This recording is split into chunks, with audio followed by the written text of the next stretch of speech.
beats that I'm murdering, purposely putting together words so nerdily is as easy as heart surgery. Turn your dreams to a murder scene, burn these streets like an herb. Every word that I've ever learned will get burned into the third degree. Hi, welcome to Boxer Highlights. I'm Brian Eaton. This is Nathan Feinberg, aka Dox DaVinci. He's a rapper at Brockton High, and I'm going to be interviewing him. So, what's life like as a rapper? Like, what's expected from you, like from a public point of view? Well, what's expected from me personally? Nothing much, because I'm a nobody right now.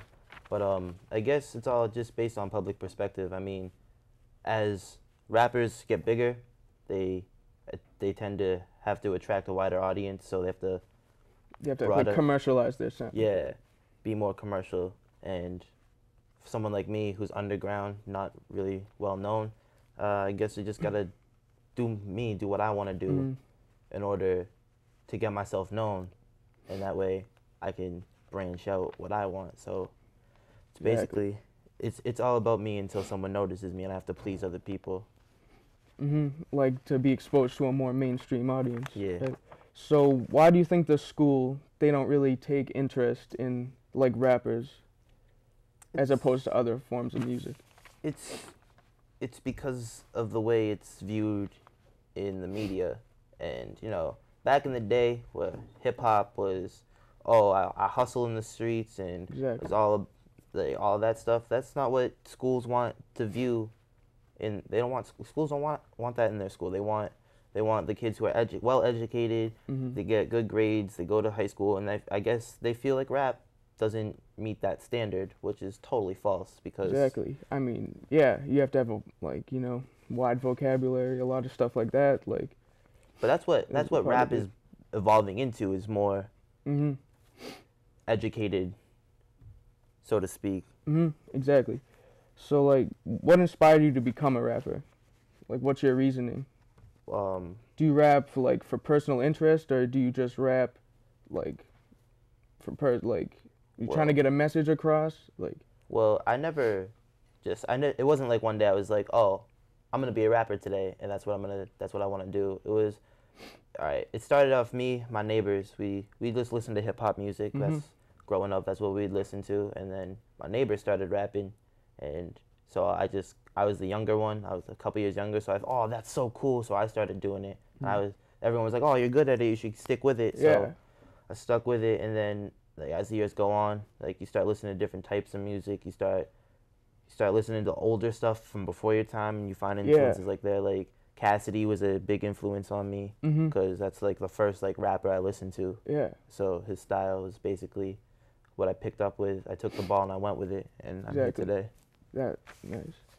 So, are you planning on taking rapping as a future career, or is it just a hobby right now? Well, rapping right now is a hobby, but I hope one day after high school I can graduate. I can go to college. I want to go to college for music production and engineering, and hopefully one day after I can graduate, get a degree in that, and then start my own label, so to speak. And become a producer. Yeah, a lot of people just give up on it, and they just if you have talent, you should stick with it. Because a lot of people, they like to get signed based on, they put their stuff on YouTube and just pray off that, and if nothing happens, they just give up. But, a lot of people don't sit down and actually try to put the time into it. Into, promotion and all that. Yeah. So, have you ever met any well-known rappers?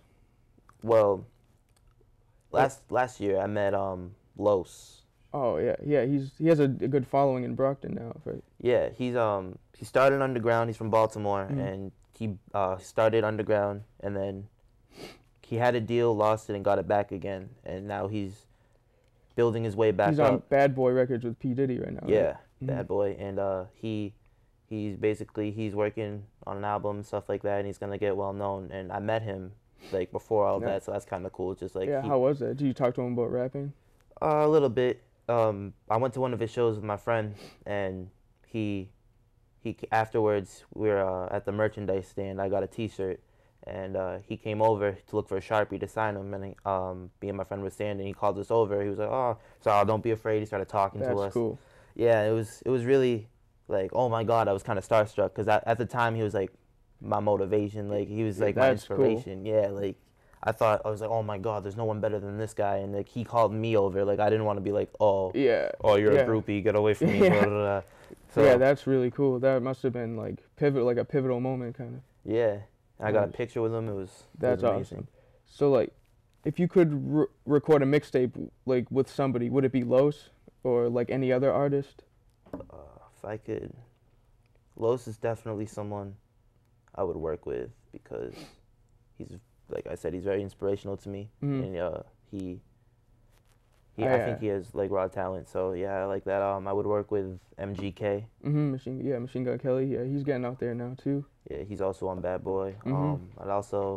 I work with Logic. He's another underground Logic, rapper, yeah. visionary music group. I tweeted the other day that I would like to be on his label. He's all independent and they have total control over their music, which a lot of labels don't have. Exactly. So like going off of that, do you think the music industry is corrupted nowadays?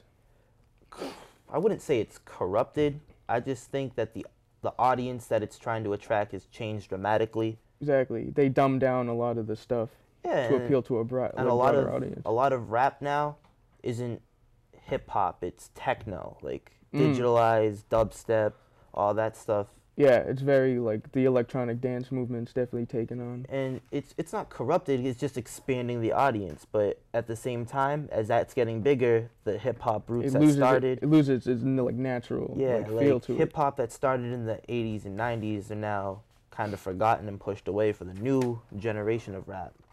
So, I mean, I'm kind of in the middle as far as everything. Like I'm willing to try every type of music. So, I wouldn't say it's corrupted. I just think it's changing. Yeah, it's definitely more commercialized as opposed to somebody just giving their own point of view. Instead, the record companies, Yeah, it's definitely changed.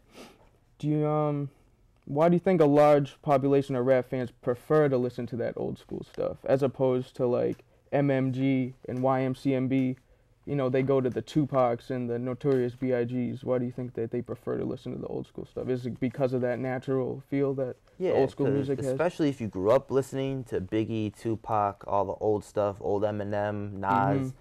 It's in your nature. It's like what you started with. You're always gonna go back to what brought you to the dance, and it's. But the younger kids aren't gonna get to know that because that's before their time. Yeah, because the kids who are growing up now have Lil Wayne, Tyga, Chris Brown, all that stuff, and that's what they're basing their beginning on is all that stuff. And a lot of people now don't like that are my age and older than me who grew up with Biggie and Tupac, and they think that's better, so they try to find that as a source. And that's what you're trying to bring across in your music, right? That natural feel, like the old school old school hip hop. Well, I like to go with what I'm comfortable with. I mean, like I said, I'm willing to try any type of music once, but I'm gonna go what's more comfortable for me. Because I don't want to get out of my comfort zone to make anyone else happy. Because I mean, obviously, that's what an artist does. Yeah, I want to expand my fan base and I want to get attention. So I'm willing to try any type of music once in order to attract that demographic of fans. So, but as far as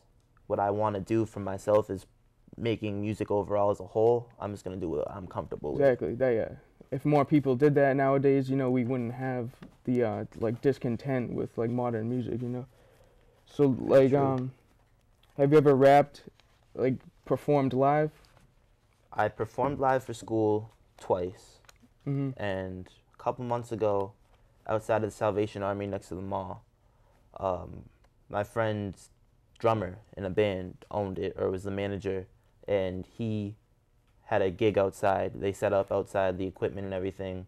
They were gonna have like a cookout, whatever. It was for charity, and I got a message on Facebook about a week before, and they were like, "Oh, we're doing a gig, and we want to know if you want to do a set." Nice. They gave me an opportunity. I said, "Yeah, definitely." And how was that? Was that like nerve-wracking for your first time performing?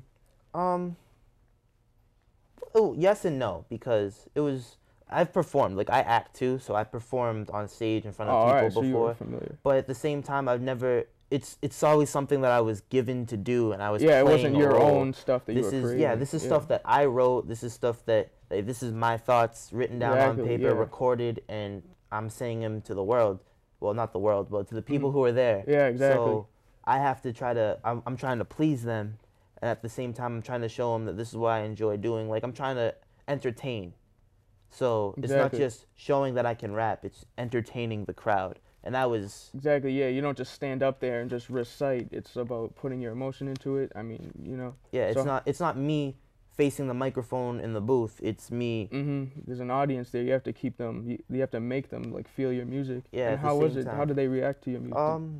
I got some applause. Some people came up while I was performing. There was the donation bin in front of me. It was like, all right, so this is the equipment. The bin was right here, and people come up. They put their money in as I was doing, and that's always feels good. Like, Yeah, oh yeah, like I'm performing for them, and they're putting the money. They're donating it, like their own money. Like it's not just like, yeah, oh, whatever. This is money out of their pockets that they get from their paychecks. Their piggy banks. They're putting them in exactly. for It's us there. as Yeah, artists, and that feels really good. Like, exactly. So, is there anything else you'd like to add? um, I think you guys should follow me on Twitter at Dox DaVinci, and like rap nowadays has changed, but you'll find me doing anything I can, any type of music that You're not will. afraid to experiment. No, not at all. I'm gonna be putting out a project on Halloween, and it's kind of just like, it's not a full-length album, but it's like an EP, a couple of songs, and it's just to kind of like get my name out there. Showcase, yeah, your ability. And then next year, I'm working on an album right now with my friend who just got signed to a rap label in Brockton. Nice. They've been DRC. They were doing music. They've been doing music for about a decade and a half. They're on iTunes. They open up for big Alright. names. So you're getting out there. Well, hopefully, we're gonna do that project, and then I have two more. I have a mixtape coming out next year, hopefully somewhere before graduation, called The Road to Glory, and then after that, I have maybe about a year or two working on the album. It's untitled, so Nice. just keep out on the lookout So for that. yeah, just follow on datpiff.com. Any mixtape websites, you'll be on there. Yeah, definitely. On Twitter. So anyway, so you're gonna freestyle for us? Yeah, I got you. All right.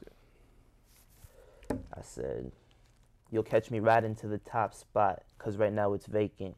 Just me and my home team. I don't need to make friends. Don't understand my haters, 'cause they don't speak my language. 'Cause I'm talking dollar bills that don't need to make sense. That's why these other rappers all full of hate, 'cause I'm such a fresh prince and my money fill up banks. Brockton is the city that you'll find my real estate. Yeah, I'm repping Massachusetts. I don't know real estate.